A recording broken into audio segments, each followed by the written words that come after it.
You wanted the best. You've got the best podcast, the hottest podcast in the world.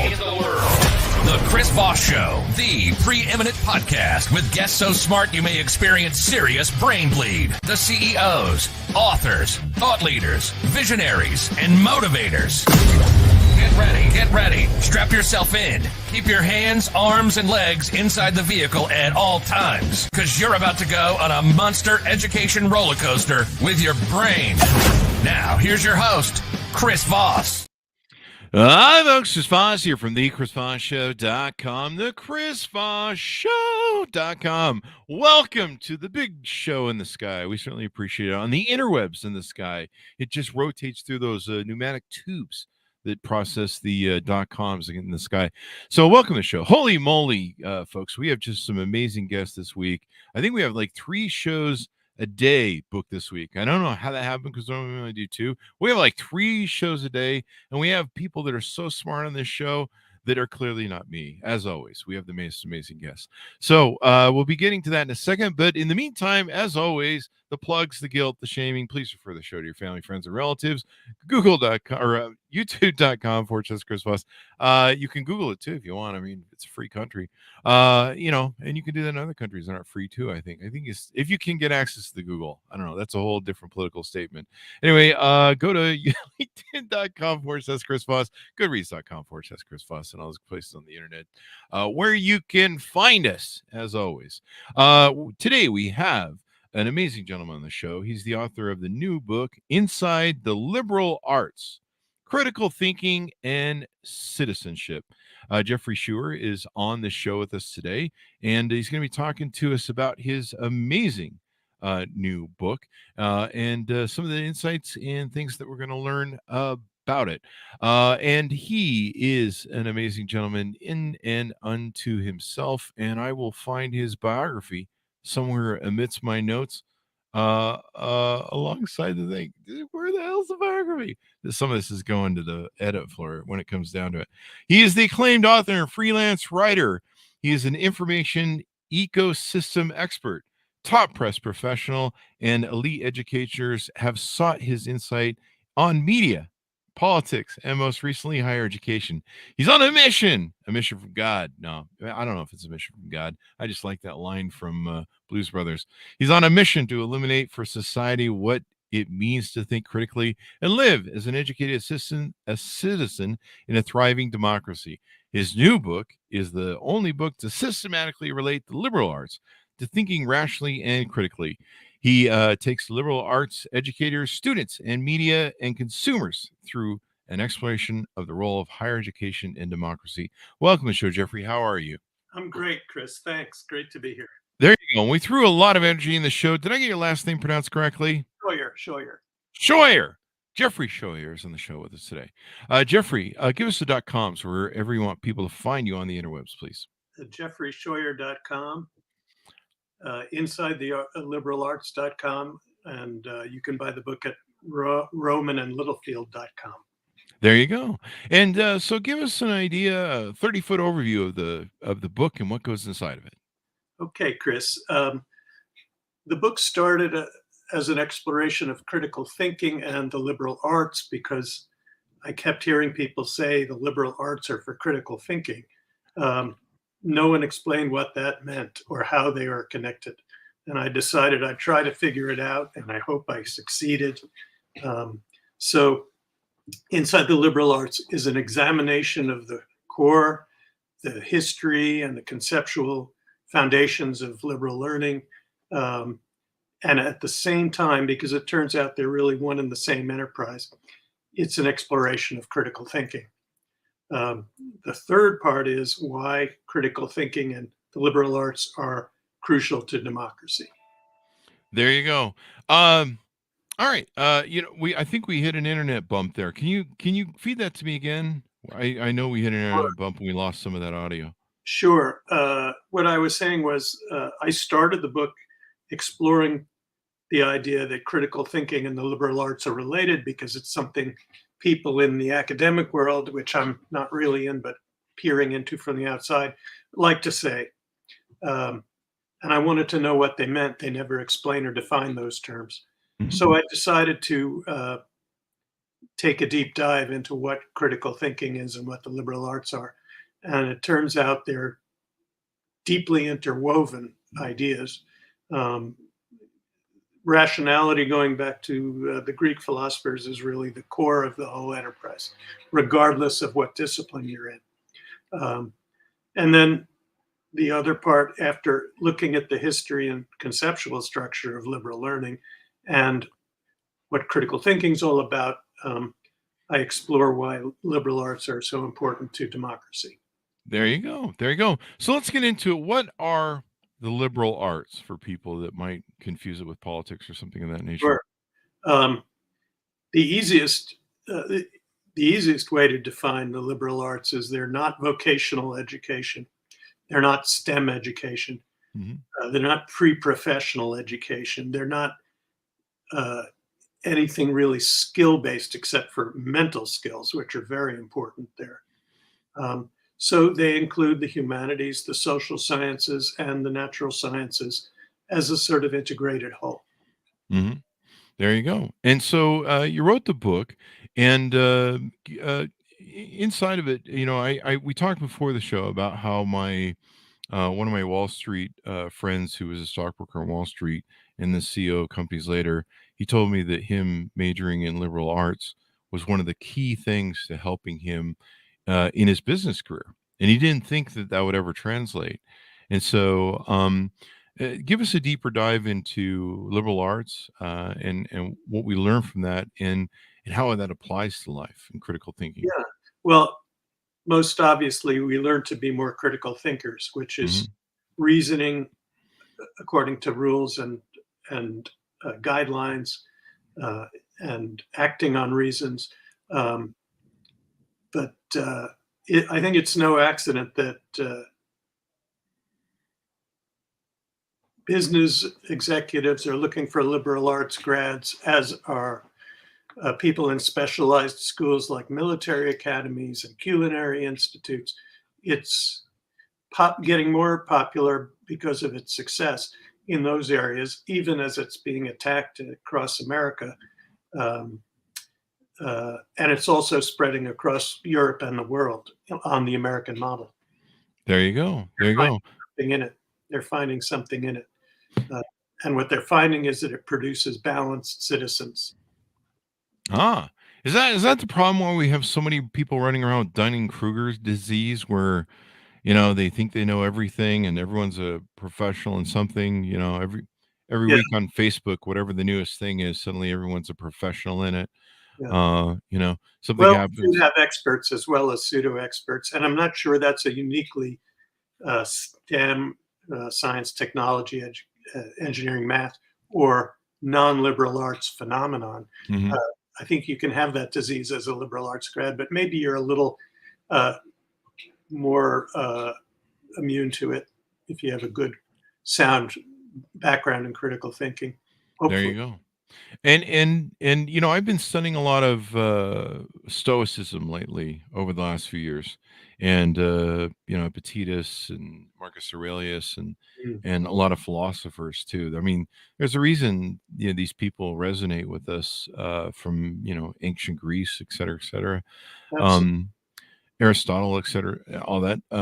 It is because they put their finger on the pulse of human nature and behavior and dealing with the world, and I think a lot of liberal arts incorporate some of that. Is that correct? absolutely. I argue in the book that both historically and logically, the liberal arts come out of Greek philosophy, which invented rational thought, really, in the Mm, West, at least in the West. Um, and it was more Plato than anyone else who invented it, and Aristotle who refined it. mhm. Uh, and that project has been ongoing ever since, and it's called philosophy, but it has generated questions that have created new disciplines all along the way, from political science to linguistics to economics, you name it. They're all, or most of them at least, somewhat offshoots of philosophy. There you go. There you go. Critical thinking is so important. Being able to evaluate stuff, being able to think. I when I sent my two nephews off to when they graduated high school, my nephew and my niece, I wrote to them and I tried to espouse in a letter to them things that were important in life, collecting stories, enjoy the journey, not the destination. Take time to look around. Things that I wish someone would told me when I was graduating high school. And one of the important things I told them was, there are three things in life. There's the things you know. There's things you don't know. And one of the most important things you need to pay attention to are the things you don't know. And sometimes those are the arrows that are going to come at you that you don't see coming because you aren't aware of them. But and when it also comes to learning and critical thinking too, and to me that's so important and studying these things because we say on the show a million times, we have so many historians that come on the show too, that we talk about the one thing man can learn from his history is that man never learns from his history, and this is why we go round and around. In Right. fact, sometimes the whole thing where we try and erase our history, one of the problems with that is we need to learn from it instead of erase it. You Right. know, so critical thinking is just so important, and in how that deals with it. In the context of what's going on in college, is one of the disturbing things I see in colleges now, is this attack of being able to debate ideas and talk about ideas. Yes. You know, and there's a lot of stuff that comes from the right on it. I'm a moderate Democrat, and I can see both sides of the extremes of our parties that fight against this stuff. The book banning, you name it. If somebody has an opinion that hurts your feelings, you're going to shout it down instead of like try and debate it. And college used to be these great bastions of debating and ideas, and some of my favorite things of watching great debates, whether it was Christopher Hitchens in debate measures, or there's the famous Baldwin. William F. Buckley. Yeah, that's such a great thing. But a lot of those debates used to have that. Now, there's you see recent the news where people can't, even if they have different opinion, can't get up and free speech those opinions without being shouted down. Yeah, That's, it's unfortunate. It's sad. It's wrong. It has to change. It's difficult to change because it's an amorphous cultural environment that we're talking about. But people like the dean of Stanford Law School have to stand up for free speech, as she did uh, when her students tried to shout it down a visiting speaker they didn't like. Um, Absolutely, there has to be debate, respectful debate in universities. They are laboratories of democracies, yeah, law schools above all. I just want to go back to something you said earlier, Chris, about your advice to your nephews and nieces. It was great, wise stuff. Um, they probably threw it away. But I mean, that's what you do when you're a teenager. Maybe after reading it. And, I have friends who are going to school now or about to go to school, and I just tell them be curious, explore, find what you love, because what you love is what you'll learn best and what Mhm. you'll do best. And that's what motivates all real learning.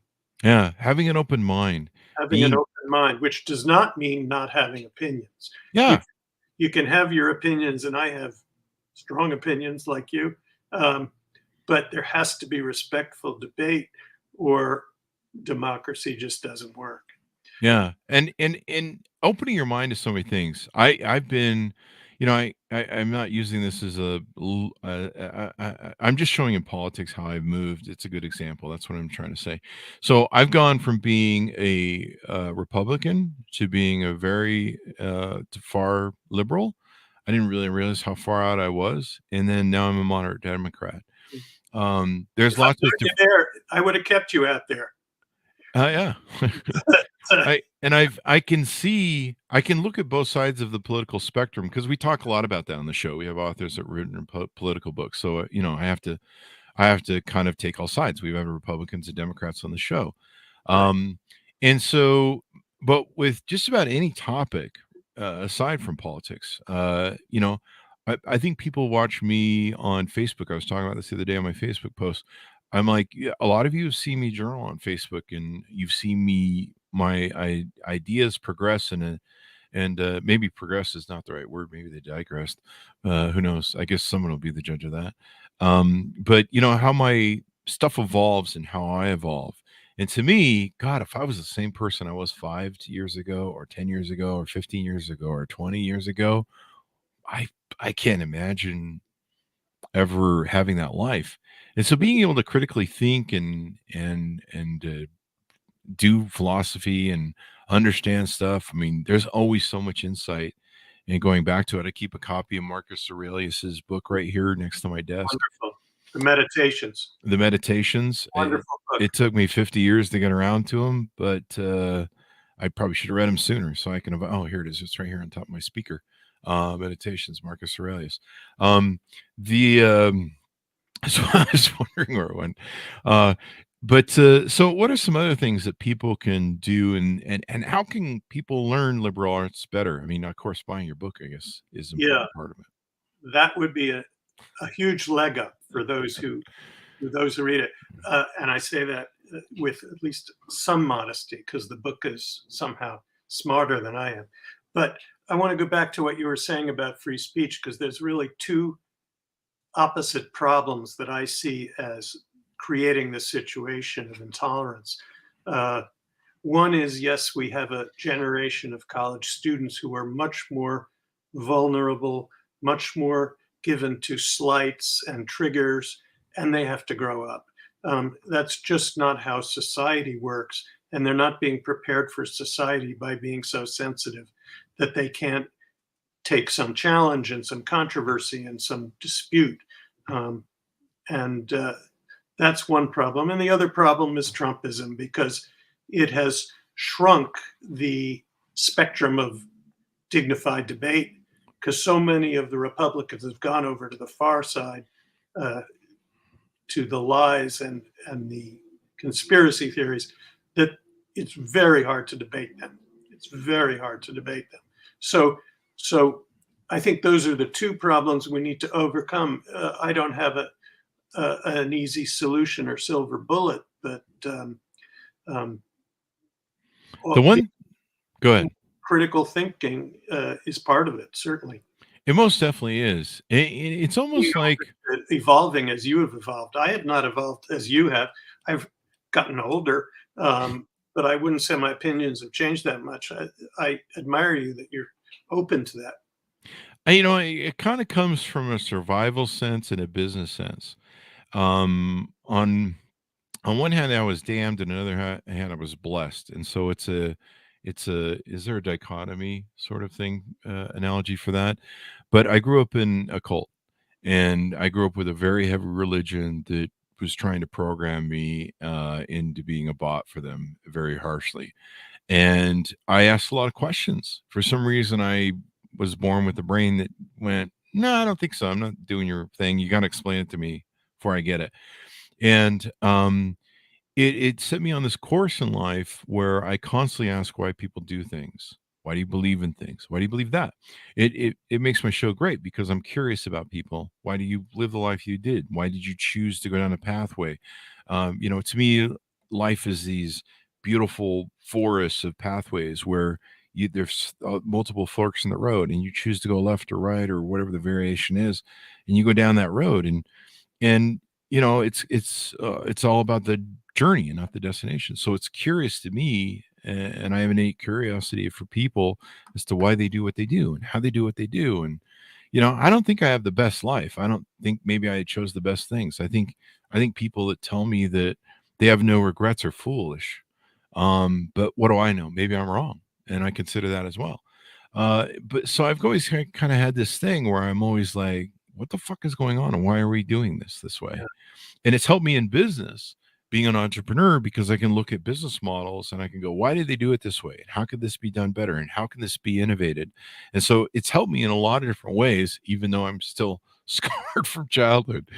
But that's another matter for my psychiatrist to talk to later today. Well, curiosity is the driving thing. If you don't have that, you have a problem. But you know, it's all about asking questions, and I think critical thinking, learning to think critically, to make distinctions and to make connections and to see generalities and particulars and to go back and forth between them. I think that helps us to formulate better questions. And it doesn't give us answers, but it helps us to see where the good questions lie. Yeah. And I was lucky in life to have people that validated the way I was thinking. I mean, Carlin, George Carlin, Carlin. It's Monday for me today. Sorry. yes. George Carlin, helped save me. I'm probably alive today because of him, because what he talked about with religion, I finally met somebody outside of my cult that spoke reason to me and made me realize that I wasn't alone. There were other people who thought like me. For some reason, I had a natural thinking process to it. Is one of the problems that we have in today's society, a laziness of the mind, where people, we all want to be entertained, and one of the problems with social media, especially, I think, in Yeah. recent years, and I think that's what gave rise to Trump and other things, is that we've kind of become more and more lazy, where we want to be entertained, we want instant entertainment, and I'm guilty. I'll admit to it. I'm guilty of spending 4 hours in a night watching TikTok, going through it, and then suddenly I wake up and the lights are on in the morning. Um, And I watch movies late at night when I should be reading. But yeah, I wrote a book called The Soundbite Society in 1999, and that oh was wow, before it was about television and radio and how they atomize information and how doing that helps the right and hurts the left. Um, and that was before social media completely fractured and fragmented the media landscape, and where and how we get news and how we tell news from non-news. Um, so, and before me, there was Neil Postman, a great writer and media theorist who wrote a book called Amusing Ourselves to Death about how television is corrosive. wow. Uh, I think Facebook is worse. I think all the menu of options kids have today for social media are just absorbing their time, fragmenting their attention. They're probably learning some mental skills that we don't have. They Mhm. certainly are better at using their devices than folks of my age are. But um, what is lost? Conversation, reading, core elements of community, of citizenship, of democracy are getting lost there. There you go. I mean, I've been single all my life, and I've tried getting married a couple times. I just don't have the millions for the divorce, so I'm still saving up for them. Um, and so I have a lot of quiet time in my life. And being a business owner, I mean, I was married to my companies really for most of my life. And so being someone who sits down and contemplates stuff, who tries to innovate companies, and I have a lot of quiet time on my hands, other than when my dogs are back talking me because they're not getting enough treats. And so that's been one of the most important creative times and learning times and pondering my existence times as ever, has been my quiet times. And one thing I've found with my addiction to TikTok and YouTube sometimes is sometimes I try and fill my quiet moments with that noise. I've been very aware in the back of my hindbrain that I'm going, you know what you're doing, Chris. You're just filling it's kind of like when people eat bad food, which I've also been guilty of, is eating emotionally, because you're like, I'm bored. What should I do? Oh, fuck it. I'll eat a giant ass burger and then spend half an hour, 3 days trying to process that crap through my system, because I don't know. I had nothing better to do today, I guess. I don't know. And so there's kind of a laziness of the mind. And so lately I've been getting after myself, and I go, knock it off. Take some time just to sit and kind of think. And I did that this weekend.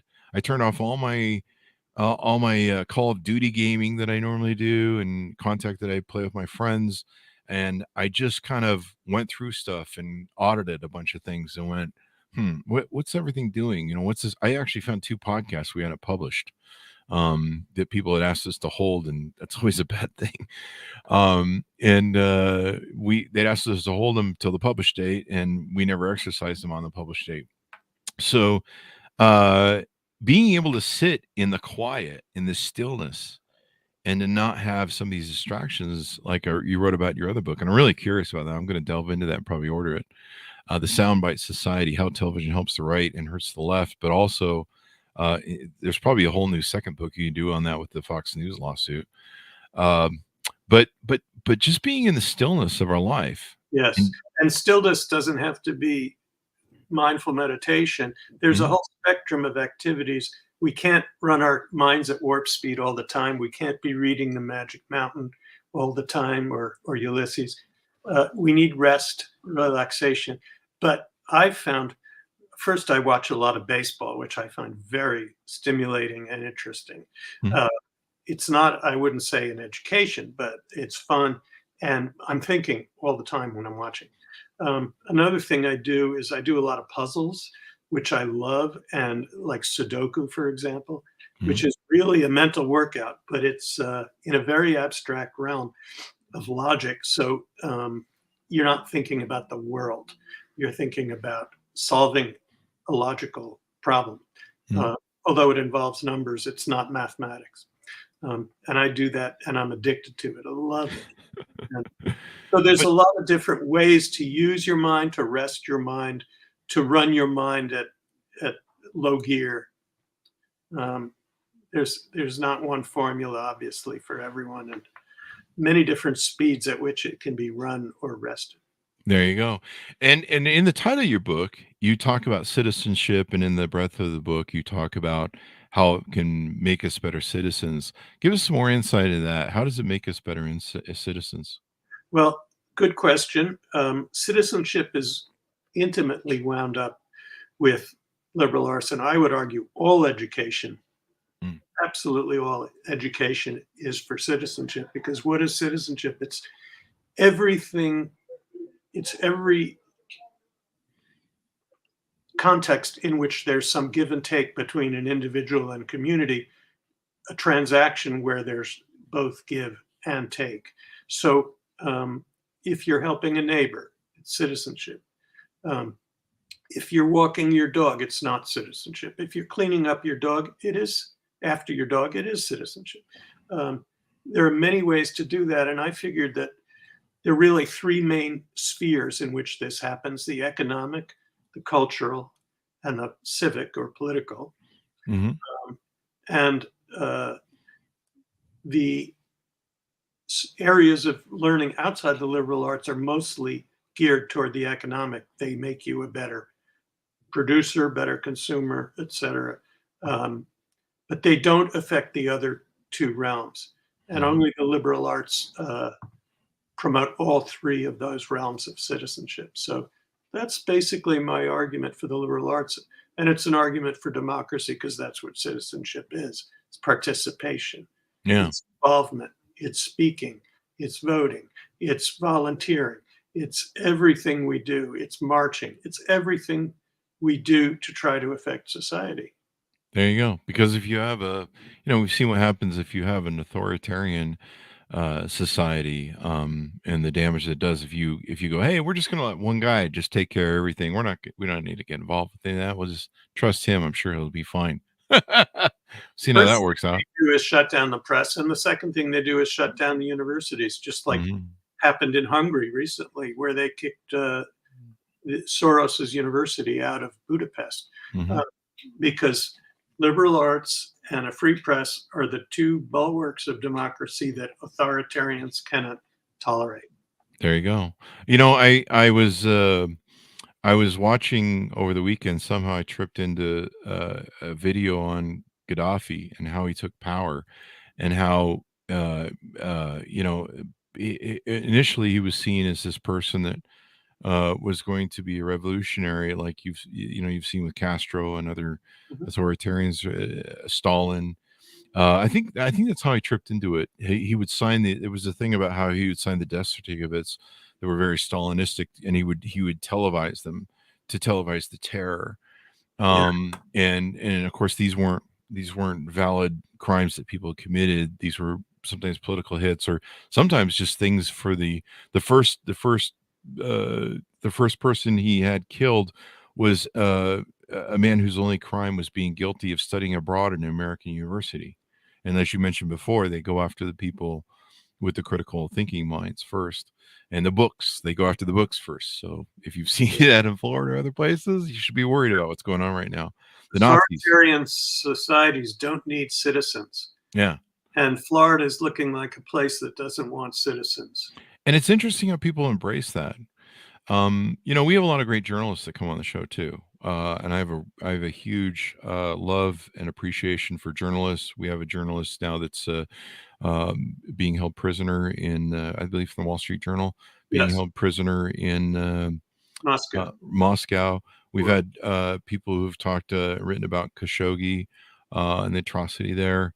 And one of my friends on Facebook was complaining about how, the journalists and the news agencies and the recent coverage of the Trump arrest is over, and blah blah blah. And I recognize that there was a laziness in their thinking, in their thing, and the problem was there were people jumping onto their Facebook feed going, "Oh yeah," and I said, "Hey, whoa, whoa, whoa, whoa, whoa," and as nicely as I could possibly put it, the problem that you're espousing is you want people to turn off their brains and not think, and you want them to be lazy because, oh my God, it's too much work to think about this and everything else you have to think about. You need to respect the fourth estate and the importance of this and why this moment is seminal in history. This isn't just an enforcement of a law in New York. This is a signaling around the world of democracy, a renewal of democracy. The fact that not just New York, it's going to be Georgia, it's going to be DC. Yeah. But I wouldn't let the media totally off the hook, Chris, because it's a minor quibble compared to the point you're making. But it's challenging for the media to cover abstract and procedural things like a trial, like an arraignment. And when they cover Trump's motorcade door to door from Mar-a-Lago to the Palm Beach airport, and all you're seeing is cars going down a highway, that's not very newsworthy. They have to find a better way to illustrate the story than boring you to death with stuff like that. Yeah, there is I would agree with you. There's a thing, perfection to it. And maybe they need to have more scholars on that talk about the importance of what it is. I mean, they try to, but I mean, I've had some constitutional scholars, attorneys, and professors on the show. And, understanding the relevance of how powerful that is. I mean, when people see democracy, democracy was really thrown under the ropes under that administration. And we came within a few people standing between him and authoritarianism. If you listen to the shows and the authors that we've had on, General Milley stated at Biden's inauguration that we barely landed the plane, as he said it. And people don't realize how fragile. You mentioned Hungary, how quickly and easily that fell to authoritarianism over a few months of COVID. And and once you lose it, it's really hard to get it back, if not impossible. And the atrocities you have to go through. I was watching the Gaddafi, his whole arc of going through his political career, and how Libyans woke up one day and went, holy shit, we've got a monster. You look at what was going on in Russia, where, the Russians for so many years were willing to sleep with Putin and go, well, he's not the greatest dude. And we lost some democracy and freedom, but hey, we got jobs and some money here and we can buy some cars. We'll sell out. Right. Well, eventually it always goes bad, which it always does with authoritarians. It's just a matter of time. It's doing now. Yeah, it's just doing now. But the renewal of what we've done in showing that no man's above the law, and showing the Madisonian thinking, or whatever you want to call it, Jacksonian, or the Declaration of Independence, the Constitution being able to say that no man's above the law, that no man is king, that everyone has to follow the rules, and the precedents that it sets for a president in the future, that they better damn think about what they're up to a whole lot more, is important. And authoritarians like China and Russia and Iran, all those people right now are going, damn it, Yeah. damn it. Democracy renewed itself. And that's Yeah. the beauty of it. We're starting to. We have a long way to go, but Alvin Bragg's prosecution in New York is just the tip of the iceberg, as you know. There's a lot more coming down the road for Trump. Yep. It's going to dwarf what this case does. Yeah. I think the Justice Department will go through from Jack Smith's thing. But the important part of this discussion is the citizenship of it. Yeah. The And people need to be active in it. Yeah. You mentioned more scholars on the air. And to me, that's just also the tip of an iceberg, because I think we need more scholars doing journalism, more journalists doing serious scholarship. We need to break down some of the barriers there between learning and teaching institutions, which both the media and the university are. News is just adult education. It's all for citizenship. So there could be a lot more cooperation and less division between those spheres of society. Yeah. And it's amazing how many people don't do critical thinking on stuff. Like I'll have people that will say something to me in passing or a political comment. I'll be like, where did you see that? And they're like, oh, I saw it on a meme on Facebook or TikTok. I'm like, wait, you're basing your whole political decisions or whatever you're processing of the news through a meme you saw on Facebook. Yeah. And the laziness is just Yeah. what kind of shocks and amazes me. But I may have been That guilty has of to some be of that. trained out of you at some point. You have to be disciplined in some institutional setting to get, to demand truth and verification of facts. Yep. So there you go. Anything more we want to tease out in your book to get people over to Jeffrey before we go? Oh, thanks, Chris. Just that it's a wide-ranging short book. It's a little challenging in parts, but it will pay off, because I think it'll make people appreciate more what liberal learning is and why it's important. I think it'd be great for students, graduate students, for educators, and thoughtful, curious people like yourself. There you go. And we'll see. There you go. I'm excited. There you go. I like your book, The Soundbite Society. I'm going to check that out and probably order it. I want, you might need to update that thing for social media. The TikTok Bite Society. I've been told to do that, and I always say I'm waiting for a younger person to come along and update it for me. There you go. The Instagram TikTok Society. It's immersed in social media, which I shrink from. I can't blame you, though. I mean, when it really comes down to it, but it is, it's so addictive. And I think a lot of the crises we're seeing in our life are coming from social media.